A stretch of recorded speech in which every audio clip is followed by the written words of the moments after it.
Ito ay Brahma Cometa Amulet version 2 upgraded na ginawa kong pambewang.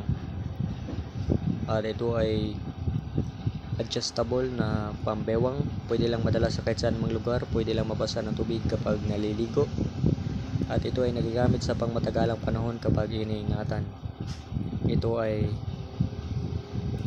konsagrado na at ready na magamit ng bagong magmamay-ari.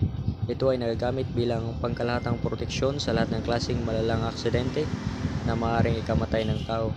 Proteksyon din sa mga bala ng mga baril at patalim sa panahon ng may maminsala ay hindi matablan. At ito ay proteksyon sa kulam, barang, sumpa, usog, bati, tigalpo at iba pa mga espiritual na atake.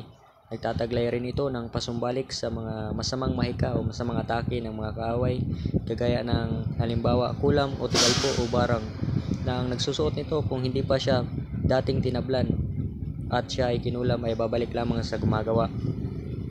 At ito ay protection din sa mga bad spirits, mga aswang, demonyo, kapre, engkanto at iba pa mga hindi nakikita na nilalang. At ito ay nakakatulong rin bilang magabay sa negosyo at hanap buhay. Sabayan lang ng tamang kaalaman sa ginagawang negosyo at hanap buhay at sipag.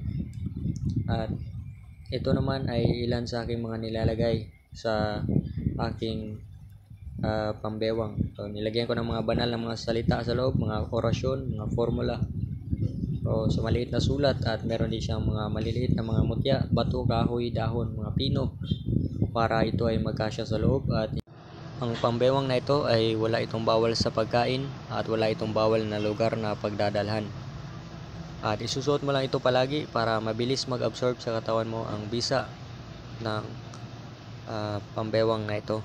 At ito ay ginagamit lamang sa napamproteksyon, hindi ito nagagamit sa mga sinasadyang gawin ng nagdadala na alam niyang ikapinsala.